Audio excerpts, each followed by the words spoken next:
G'day, Timbo Turtle here again. This is for our part 2 of Christmas Eve with Bev. Sorry for part 1 ending so abruptly. That was a bit of a transmission error there. Anyway, decided I'll wake up my team again and get them to fix up for part 2. Part 2, Bev will continue with his answer from part 1 and we'll go on to about how to use a water bottle. We'll see how that conversation goes from here. Hope you enjoy this.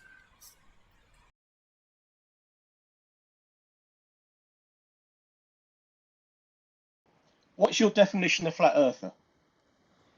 Well, I don't have a definition of something that doesn't exist. Oh, so flat earth doesn't exist? Oh, right, okay.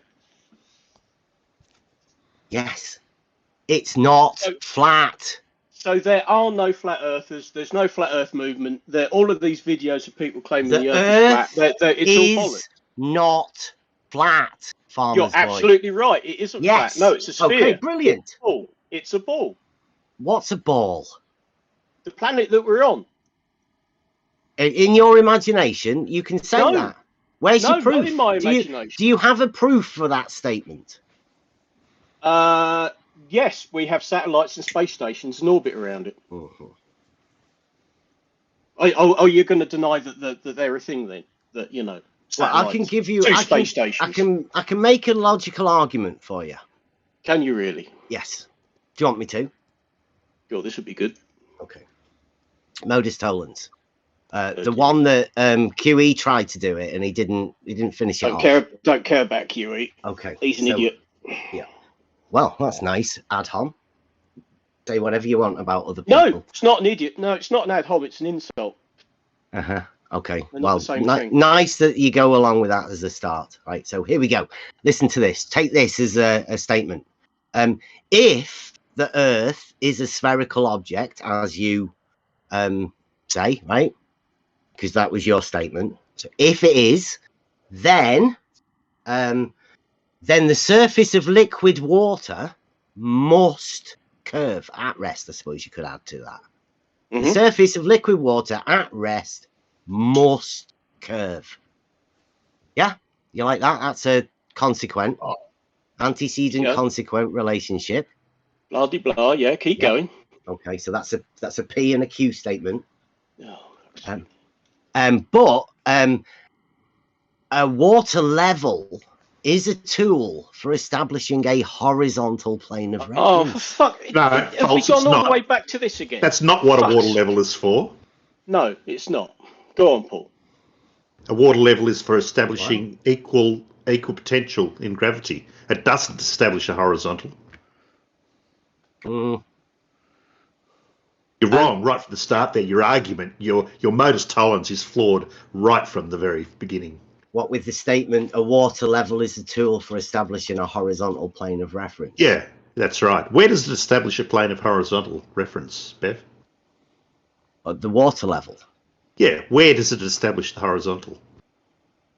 In between the 2 points of the water level. Yeah, whereabouts in between? Anywhere in between. The false. entirety in between. It's a horizontal plane. False. You can move either of those ends of the water level to any position to identify where the horizontal plane exists in between the two. False. That's not true. Well. As soon as you move one or both of the ends of the water level, you're establishing an entirely different horizontal plane, which is not parallel to the one you had established just prior. Well, that sounds a bit of a massive claim that you're making right there. Really? It's demonstrable. Well, now that definitely is a claim, isn't it? To say that it is demonstrable. Definitely is a claim, yes. That's what the typical zenith angles do. I can show you that a water level is indeed a device that establishes a horizontal plane of reference, as in all of the points lie on a horizontal plane of that water, that body of water, establishing with the hydrostatic. That's a horizontal plane. False. Yes. No, definitely. it's false. That is demonstrable. I'm sorry, but it's not. Mm-hmm. Because clearly the horizontal at one end of the water level is completely different from the horizontal at the other end of the water level. No, the 2 points establish the horizontal between them. You're not listening to what I say, are you, Bev? You completely whistled past the very words that I actually said. I said that the horizontal at one end of the water level is completely different from the horizontal at the other end of the water level. There is only one horizontal from one end to the other. There isn't. No, that's wrong too. Horizontal. There's one horizontal in between the two ends, but there are multiple horizontals in between the two ends. The horizontal plane that's established by the water level. Is it? Yes. Where is that horizontal plane established by the water level? In between the two ends. Whereabouts in between the two ends? The shortest distance between those 2 points would be a horizontal line or plane, especially when you have a device called a level that establishes horizontal planes. No. I'm sorry, but you're wrong, Bev. The horizontal plane that a water level establishes is exactly equidistant from the two ends in the middle. That's where the established horizontal plane is. Nowhere else along that line of sight between the two ends is that horizontal the same. Well, that'll be up to you to show your good people. Nice Christmas present for you to be giving everybody. Yes, that's what reciprocal zenith angles do, Bev. That's what they show. They show that the two horizontals at each end of the water level aren't the same.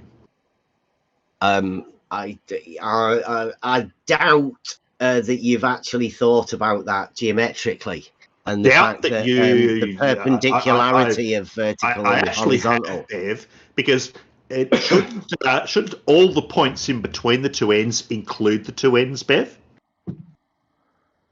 Yeah, it's a horizontal plane. Everybody knows, with zero slope or tilt or curve. So when we measure, when we actually establish the horizontal at point A, and we also establish the horizontal at point B, and then we find that those two horizontals aren't parallel, then that kind of indicates that your premise is false.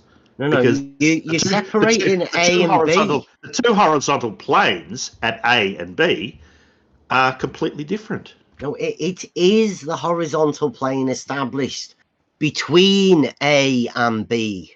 The horizontal plane established between A and B only exists equidistant from A and B. As soon as you go towards A or towards B from that point, it is a different horizontal that is not parallel to the established horizontal between A and B. Well, you seem to be the spokesperson for this. I was just hoping that everybody else of yours sphere science. Everybody else here agrees that they'll say the same thing, Bev. Well, I know you because you're sort of telling them to. You do him like a Nathan Oakley. I'm not telling them to. I'm not telling them. But the way you're saying this, I'm not actually telling any. When did I actually tell anybody else what to say, Bev? I didn't tell anybody else to say that. Well, yeah, well, just wait and see how many people, whether they all agree with you, whether they're all fully on board with it. Say it. I'm sure they'll say it, Bev, but it's not because I told them to say it, because I didn't anywhere tell them what to say. That's just an assertion that you made. I don't know why you would make that assertion. Well, like I say, you seem to be the big voice on this. I was talking to Farmer's Boy about and now you're talking to me. Yeah. You're right. You were talking to Farmer's Boy, but now you're talking to me. Yeah. Yep. So that statement about the modus tollens, you have a problem with it because you don't think that a water level is a tool for establishing a horizontal plane of reference. Well, it can establish a horizontal plane, Bev, but it only establishes the horizontal plane equidistant between the two ends, nowhere else. But there's no other part of the water level there in the middle. I wasn't quite finished, Bev. You're rude. Yeah, no. It only establishes a horizontal plane between the two ends. Any other point other than the point that's equidistant between the two ends, that horizontal will be a different horizontal. It's just the one horizontal plane, though. Yeah, the one horizontal plane From is A to B. No, not from A to B. Yes. Equidistant from A to B. There's a point between A and B where that horizontal is established. That is the only point at which that horizontal has been established. The point that's equidistant between A and B. In other words, in the middle between A and B, that's where the horizontal is established and nowhere else. Well, I would suggest that the entire horizontal plane is established between A and B. And that, being a horizontal plane, can be extended mathematically in a straight line indefinitely. Well, then why is it, Bev, that when we establish the horizontal at A and we also establish the horizontal at B, we do this by looking at the zenith, right? Of a water level. On the water level. It wasn't quite finished. Yeah, why are you interrupting? Why you interrupt from the water level? Why do you feel it necessary to butt in when I haven't completed what I'm saying? Because you're doing a non sequitur. No, because you're scared of what I'm going to say, Ben. No, you're just doing a non sequitur. When we establish the horizontal at A by looking at the zenith, because that's how we establish horizontals in reality, isn't it, Ben? No. Yes, it is, Bev. No, with the water level, that's not how we don't use water levels to establish horizontals, Bev. Yes, we do. No one uses a water level to establish a horizontal. Yes, we do. We use the vector of gravity to establish a horizontal, Bev. We have a test where we use a water level. All surveying instruments use the vector of gravity to establish a horizontal by first establishing a vertical, and then 90 degrees to that vertical is by definition the horizontal. That's how it's done in reality, Bev. Nowhere do you use a water level in surveying. You say that you don't, you don't use a water level in surveying. No, we don't. Have you ever heard of a canal? Water level. Have you ever heard of a canal? I have heard of a canal. Have you ever heard of a surveying process called differential levelling? Yeah, I have, Bev. And are you aware that process is how you establish the levels for the canals? Does not use a water level, Bev. The canal system used the water levels. Differential levelling doesn't use a water level, Bev. Within the canal system, the differential levelling is shown within the levels of the water within the bodies of the canal in between locks. That is a water level, a static water level. And that shows that there is no elevation change apart from in the lock system, where there is a vertical change. That's true. In reality, yes. In reality, no, not in reality, Bev. Because in reality, surveyors apply a correction when they do surveying. They apply a correction because of the curvature of the Earth, so that their elevations are in fact correct. Because if they didn't apply that correction, then the elevations would not be correct. They correct a horizontal, do they? Yes, they do, Bev. But a horizontal is just perpendicular to vertical. What sort of a correction would you apply to a straight line? We've established that horizontals are perpendicular to vertical because that's how we establish horizontals in surveying, Bev. We first establish a vertical by using either a pendulum or a self-leveling, auto level, which uses gravity anyway, to establish the vertical, and then we establish the horizontal from that. So if we pick 2 points and we establish the vertical, and then we establish the horizontal at each of those points from that vertical, we notice that those horizontals aren't parallel, Bev. Why? I don't know. All horizontals are parallel. But they're not, Bev, because we can demonstrate that they aren't. Because when I look through my auto level at the other auto level, why are you citing auto levels with auto levels? That's fucking ridiculous. Come on. It only has to be a quarter of a mile away, and then we can do that. What do the crosshairs on an auto level indicate, Bev? I just point out that this guy is just said he's citing auto levels through auto levels. What do the crosshairs on an auto level represent, Bev? Obviously cursed. This must be one What of do your the curses. crosshairs on an auto level represent, Bev?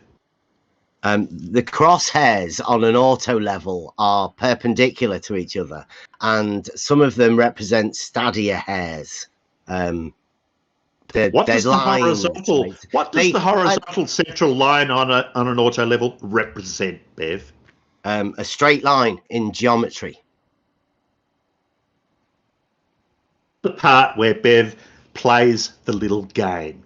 He won't answer the question honestly because he knows very well what a horizontal line in the center of an auto represents, folks. It represents the horizontal plane established by the auto level at the position that the auto level is positioned.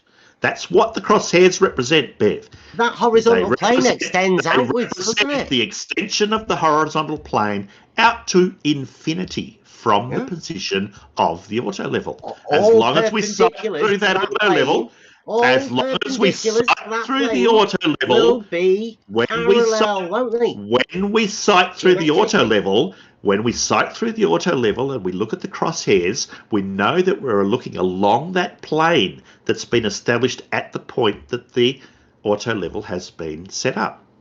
That's what the crosshairs represent, Bev. They represent that plane at the point that the auto level has been set up. The plane? Yeah, that's what the crosshairs represent. Because if they didn't represent that, Bev, then there would be no usefulness in the crosshairs, would there? We wouldn't be able to use them to read a stadia. There is a limit to how far you can actually read, though, isn't it?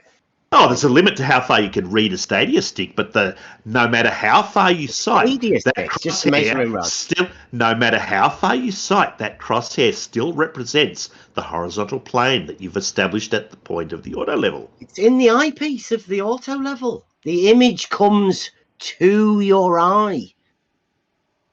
The fuck does that mean, Bev? Those are just words that don't actually mean anything. That's the way it works. Your eye sees an explanation the image by saying that's the way it works. So here we've got an image that comes to your eye, and that's the way it works, folks. That's a great explanation. That's what you measure. You measure the measuring rod. But that's not how optics works, Bev. What you're doing. Right? Yeah, I do know what I'm doing. Talking about a horizontal, you're all over the place, man. That's what the crosshairs represent, Bev. Because if those crosshairs didn't represent the horizontal plane, if those crosshairs didn't establish a horizontal plane out to infinity, then at what distance can we read the horizontal plane off at, Bev? Because that's what you're doing when you're reading a stadia stick, aren't you? You're reading the horizontal. I'd say there's a limit of, I put a limit of 50 meters on it, but why? People can push it to 100. I don't know whether they get brave or whatever. Some people just say 30 yards. Why is there a limit? The maximum limit, because you can't read the numbers on the measuring rod to a millimeter, and you like to stay millimeter accurate whenever you're doing any of these actual surveying processes. I don't need a stick or a rod to be present to know that the crosshair represents the horizontal plane. In order for you to do surveying, there are three vital components, of which the measuring rod is one of them. You can't just get rid of it. Otherwise, you're not talking about surveying. That's nice of you to know. I can get rid of it, Bev, because he's not talking about a surveying procedure. I can get rid of it, Bev, because when I look through my auto level, I know that the crosshairs represent the horizontal plane that I've established. That's what I take for granted. Every time you read your stadia stick, you are taking for granted that the crosshairs represent the horizontal plane that you've established. If you can't, I know how it works. There's no need to get upset and trying to tell everybody this moronic process that you're doing. No need to overtalk me, Bev, because if I can't assume that that crosshair represents the horizontal, then there's no point in reading the stadia stick in the first place. Well, that one was a bit longer than I intended. We'll get my little team to have a bit of a rest now, and they can start preparing for part 3, which will be coming up shortly. Hopefully you're enjoying these. This is Timber Turtle. I'll catch you next time.